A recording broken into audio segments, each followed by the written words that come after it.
పేట్ Basheerabad పిఎస్లో Malkajgiri MLA Rajasekhar రెడ్డిపై cheating case నమోదైంది.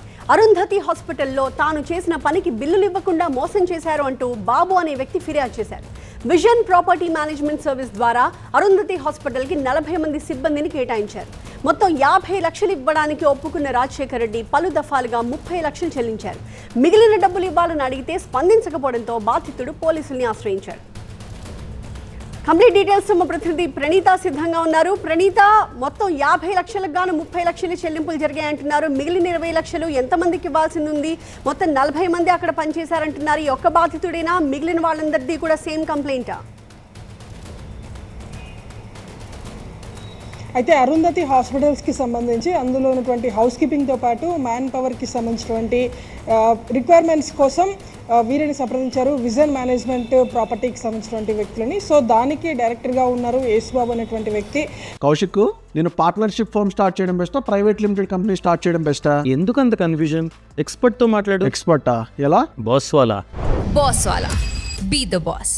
So 2022 నుండి దాదాపు ఫిబ్రవరి నుండి డిసెంబర్ వరకు కూడా వీరికి సంబంధించినటువంటి హాస్పిటల్స్లో సర్వీసెస్ అందించారు. అరుంధతి హాస్పిటల్స్ ఉంటుంది, మల్లారెడ్డి కాలేజ్కి సంబంధించినటువంటి సమీపంలోనే ఈ హాస్పిటల్ కూడా ఉంటుంది. సో ఈ హాస్పిటల్లో హౌస్ కీపింగ్తో పాటు అక్కడ ఉన్నటువంటి మరికొన్ని ఫెసిలిటీస్కి సంబంధించినటువంటి అంశాలకు సంబంధించి దాదాపు ఒక 50 మందిని వీరి విజన్ మేనేజ్మెంట్ నుండి అక్కడ ప్రొవైడ్ చేశారు. అయితే ఆ ప్రొవైడ్ చేసేటువంటి టైంలోనే ఒక అగ్రిమెంట్ ఉంటుంది. వీరికి సంబంధించినటువంటి మంత్లీ శాలరీస్తో పాటు అన్నిటికీ సంబంధించినటువంటి డీటెయిల్డ్ అగ్రిమెంట్ ఉంటుంది. సో దానికి ముందుగానే అరుంధతి హాస్పిటల్స్ చైర్మన్గా ఉన్నటువంటి మరి రాజశేఖర్ రెడ్డి దాని అన్నింటినీ కూడా అంగీకరించారు.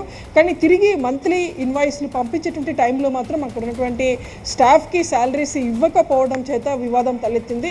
సో ఇష్యూని సాల్వ్ చేసుకుందామంటూ గతంలోనూ పలుమార్లు సూచించినప్పటికీ వీరు పేమెంట్ చేయాల్సినటువంటి 50 లక్షల్లో కేవలం 30 లక్షల రూపాయలు మాత్రమే వాళ్ళకి ఇచ్చారు. రిమైనింగ్ 20 lakhsకి సంబంధించినటువంటి పేమెంట్ కోసం పలుమార్లు మరి రాజశేఖర్ రెడ్డిని యేసుబాబు అడుగుతూనే ఉన్నాడు. సో ఈ క్రమంలోనే మరి రాజశేఖర్ రెడ్డి తనకున్నటువంటి అధికారాన్ని ఉపయోగించి మొత్తం 20 లక్షల రూపాయలు ఇచ్చేది లేదు, ఏం చేసుకుంటావో చేసుకోనటువంటి ధోరణితో మాట్లాడుతున్నట్టు కూడా పేట్ బషీరాబాద్ పిఎస్లో కంప్లైంట్ చేశాడు. మరొకసారి డబ్బులు అడిగితే చంపేస్తామంటూ కూడా బెదిరిస్తున్నటువంటి ఫిర్యాదును కూడా యేసుబాబు చేశాడు. ఈ కంప్లైంట్ పైన పేట్ బషీరాబాద్ పోలీసులు కేసు నమోదు చేసి దర్యాప్తు చేస్తున్నారు.